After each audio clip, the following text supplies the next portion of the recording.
Oh. Ah, Kirby screw around. Yay! Oh, I got fucking... Yeah! One up. Ja, lige præcis. Ah, mine. Og den der. Og så lige snav. Au! Og jeg tror, at det her udover Secret of Mana, det var min barndom. Et episk RPG og en lyserød marshmallow, der løber rundt og spiser andre ting. Ah! Og magisk vis bliver det.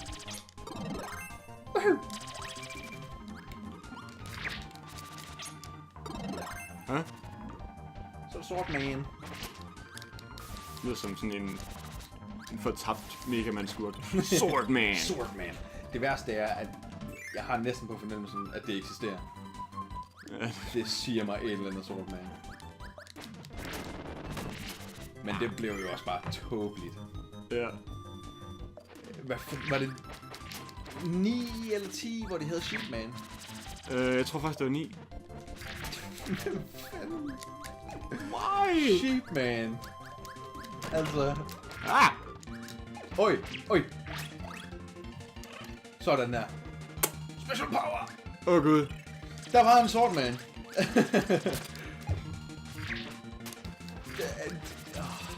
Mega Man har bare gjort så meget forkert, synes jeg.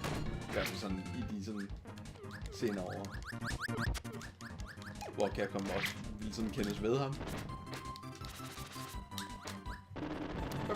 Bam.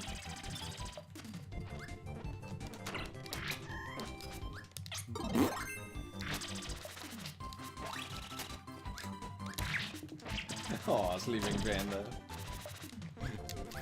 Dead Panda.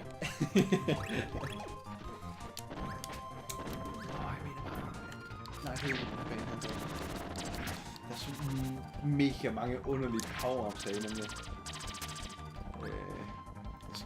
Jeg tror faktisk aldrig, jeg har spillet et Kirby-spil, hvor der var power-ups. Ah, en walking bomb. Nå, det jeg kalder power-ups, det er de der ting, der er sådan sluger og spiser. Nå, men jeg har... Da jeg spillede Kirby, det var jo tilbage i det originale Kirby Streamland. Nå ja, for fanden, ja, der kunne du vel ikke... Kunne du det? Nej. Det eneste du kunne, det var, at du kunne suge dem op, og så kunne du spytte dem af, hvis det. Ja.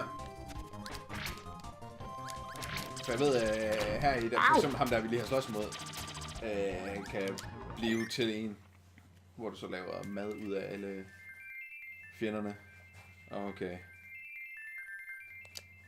Dammit. Øj! Yay! Og så ved jeg, der er en power-up her, der giver Kirby evnen til at så få kopier af andre fjenders power. Super underligt. Og så smide i Kirby-spil, hvor han kopierer alles evner, og så giver ham evnen til at kopiere alles evner. Jeg går ud fra den sådan vits, de har smidt deri.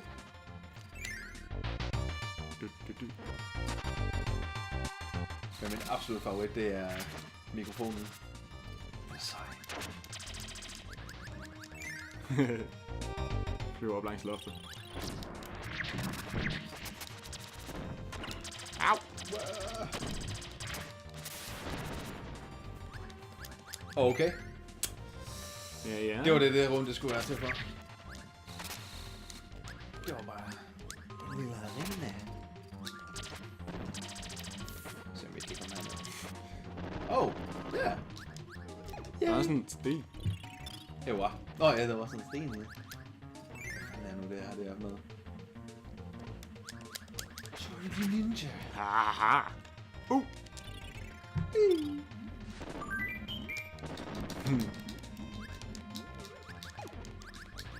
Men du har aldrig spillet det her før? Nej. Det bedste Kirby-spil nogensinde. Men nu ved jeg altså heller ikke, hvor vild du har været med Kirby. Jeg synes, det var sjovt. Ja, okay. Men igen, det var kun Dreamland, jeg spillede dengang. Ja. Det var godt grebet, hva'?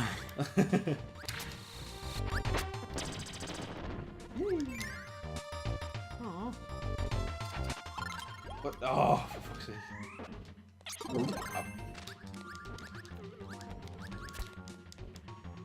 Did you touch it? Oh, yeah.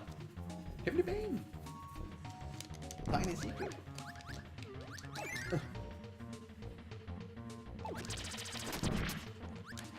Oh, right. Good idea.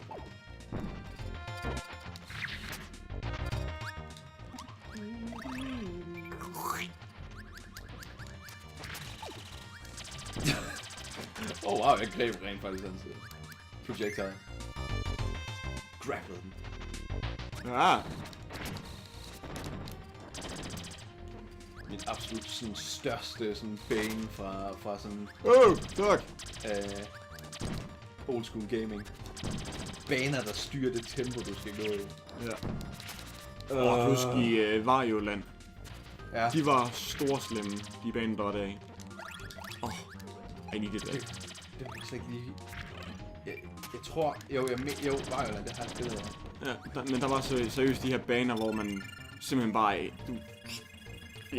Du blev forfulgt af sådan en swamp-block-agtig fjende.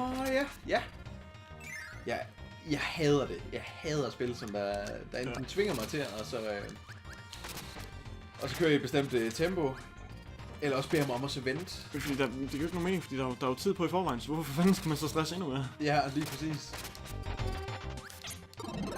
What the? Ja, det er så sejt. Så kan jeg, hvis jeg... Jo. Yay! Piu, piu, piu, piu. Shit! Hvordan fanden? Jeg tager Skal den. suge op?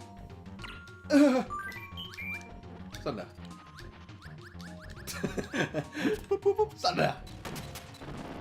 Fuck yeah! Skal vi ikke glippe noget herom? Slask.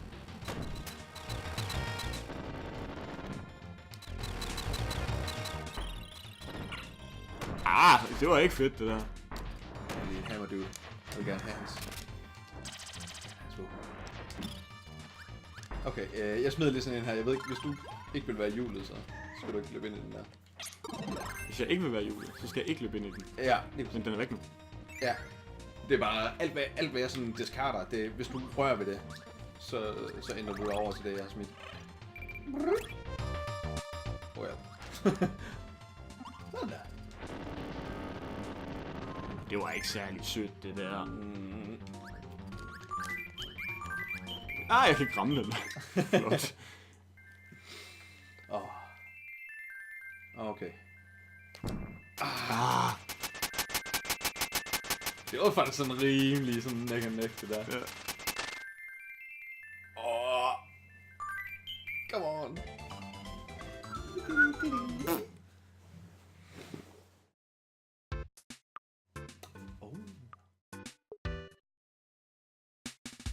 Hvad fanden var det? Enemy encounter. Og det er sådan rimelig en Mario-ting at gøre, er det egentlig ikke det? Og så smide fjender ind på world mappet. Hvad fanden er det nu? Det her, det er. Det er rigtigt. Hov. Så kan du få lov til at så tage lige den power-up, du har lyst til. Jeg kan ikke lige huske, hvad fanden er det for en, der... det er rigtigt. Den her. Den kan jeg godt lide. Flot, det var bare en hjemsender. Det er så... Nu kan jeg ikke ned. Ja, så skal du bare trykke ned. Men jeg trykker ned, det var sådan... Ja, okay. Jeg ved ikke, om du har den, du gerne vil have. Eller om du bare er fucking ligeglad. Præcis. Ja da! Det skal da være Saiyajin. Well, ja, egentlig.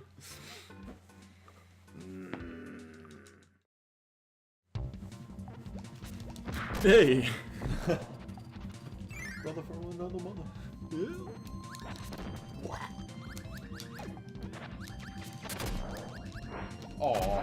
Jeg er så sejt. Drukken! Ja, hvis jeg spiser den der, så har jeg fået evnen til at sove. Nice. Ja, det er mega fedt. Det er slet ikke gøre mig. Er der her? Er der ikke noget der? Jeg tror bare, det er... Lille lys. Ja, det var det.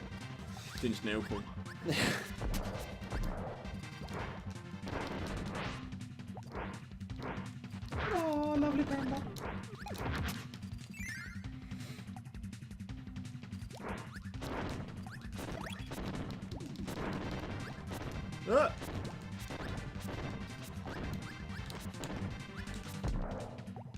One man's, tak.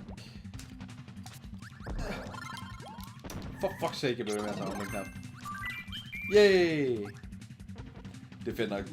Hvad har vi spillet? 5 minutter? Ja, vi spillede 10 minutter. Ja, okay, 10 minutter, og vi har allerede 14 ekstra liv. Og for vores folk handlede til os normale små fjender. Hvis du løber ind i den der. Yay! Så er du lige fuld HP igen.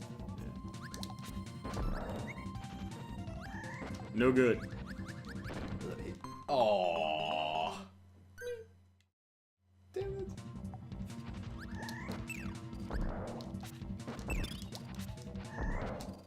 Sådan der. Så kan du bruge den. Ja. Det er nemlig, når man er Stone Man.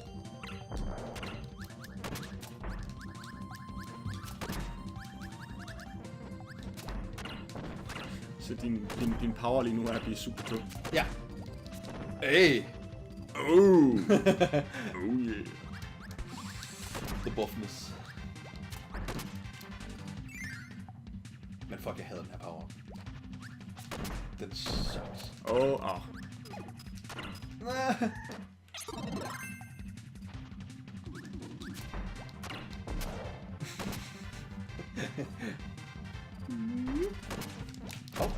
Oh, sorry. Nej, det er helt fint. Gå med den der.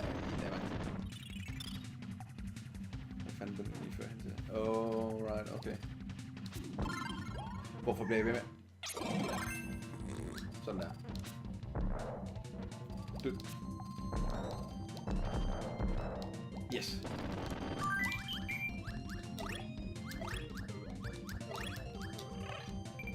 Yay!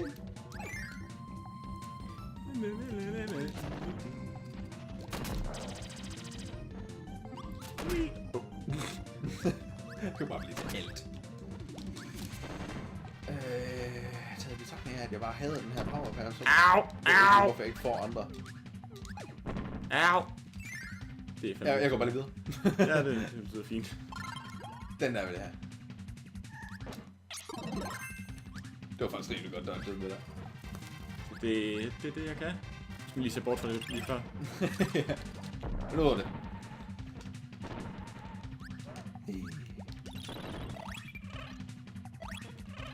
Stop så! Get over here! Come on, I wanna make out. Thingy! Yay! Wow! Okay, det vidste jeg ikke engang.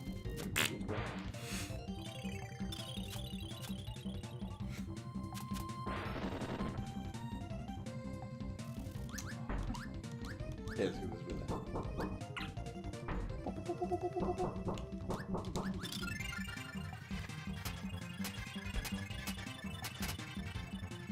Jeg tror, det er sådan nogle spil her, der faktisk gør, at jeg er så glad for Nintendo, som jeg er. Fordi, men, altså nu ved jeg godt, det her er det gamle spil, og det er lang tid siden og alt det der. Men sådan nogle spil her får man bare ikke sådan på Xbox eller PS3. Det er i hvert fald sjældent. Jeg går også rigtig godt lide Rayman-spillene. De nye af dem, der kommer der til. Fuck, jeg synes, de er klasse.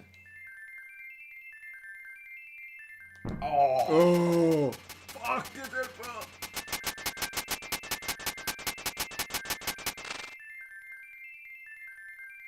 Nå, det var faktisk godt nok. Ja, nej.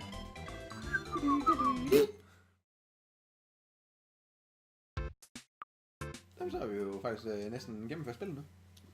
nice. Eller i hvert fald en del af det.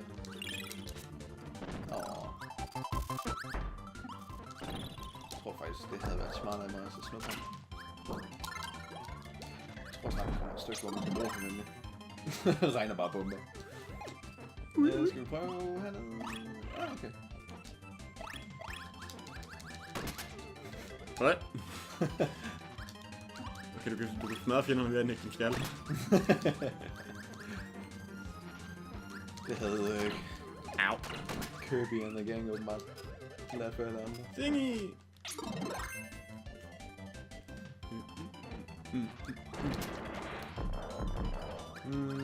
Fuck den secret. Til at ud af banen i videoet, ikke?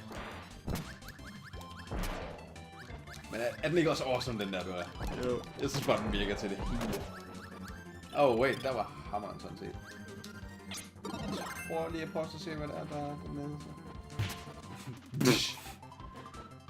Yes, fuck you.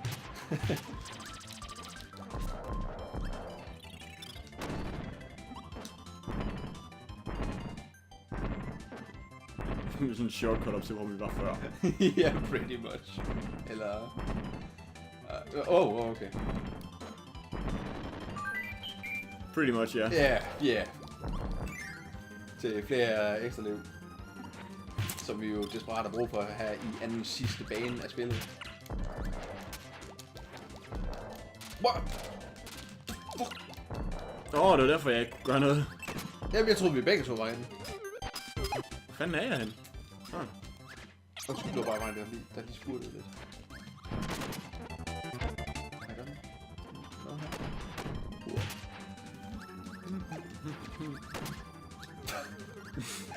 Jeg kan godt lide det. I have no idea what I'm doing! Men det var fucking effektivt.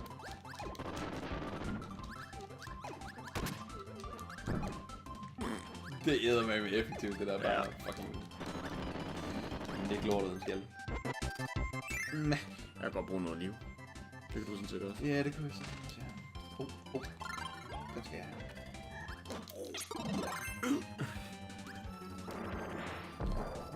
Sådan der. Over i kanonen. Mega Man han. Jeg bliver hjernedød af det musik der. Come on. Det er fantastisk. Hvem har det krydset dør? Den skal vi ikke røre ved den der. Så er der lava over det hele. Nej! Sorry. Nej, det var fint nok. Jeg fik den tilbage. Jeg stjal mig. Ja, sådan der. De er bare nogle fucking bastards. Okay. Fucking nappet wannabe. Hvordan fanden? Jeg prøver det. Nu er der vand herovre. What the? That makes no sense. Kirby, because fuck logic.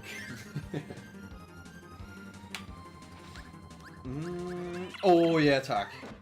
Sådan der. Det var min favorit. Mike. I love it. Det var faktisk lige ind i de døre. Så det. Ow. Det var så nice.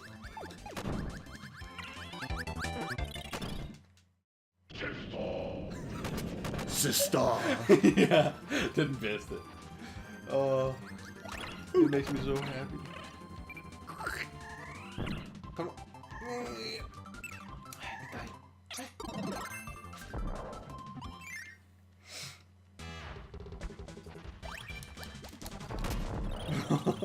Kappelmor. Oh shit.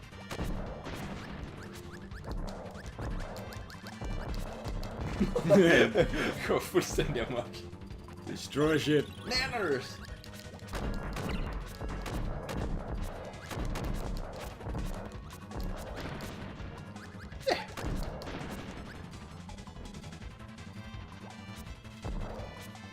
Det er med også bare de mest simple bosser.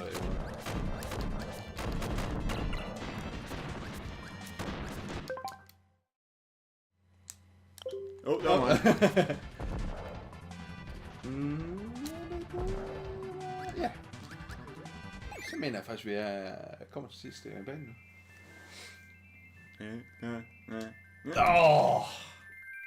What? Shit, det skete mig også mega til. Nej, jeg fik faktisk lidt. Seriøst? Ja. What? Lige sådan en lille... Ja, okay. Ja, og så røg det bare akkurat samme længde. Ja. Nu kan du godt høre. Nu er det serious business.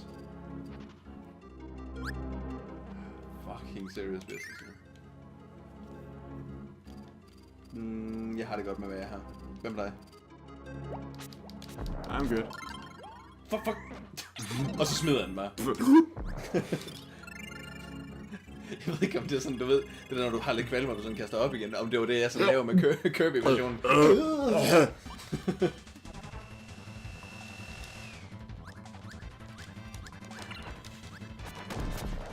Så skal man give sådan... Dynablade. Wow. Au!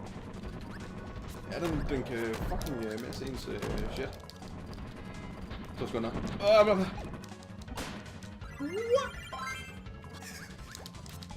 Oh god, så behøver jeg jo sgu ikke være så nervøs. I can help. Ja, men det der kan jeg ikke hjælpe med. Skal lige se. Bam! Headshot! Yay! Og det ser også bare fantastisk ud. Det er så vildt.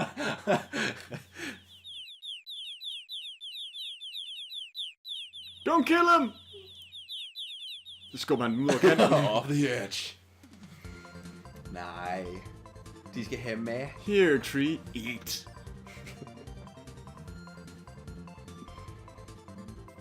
fodrede han de små unger. Fordi han lige har slået deres mor ihjel. Whoops. My bad, my bad. Kirby's a dick. Ja. Ja, okay. Vi knockede bare deres mor ud. Og fucking opforstret hele lortet. To be continued. Ja. Du kan godt se, det er en meget riveting storyline. Hvad sker der? Oh shit. Kommer der en Dynablade 2? Ja. Kommer næste år. På Super Nintendo også. Can't wait. It's gonna be epic.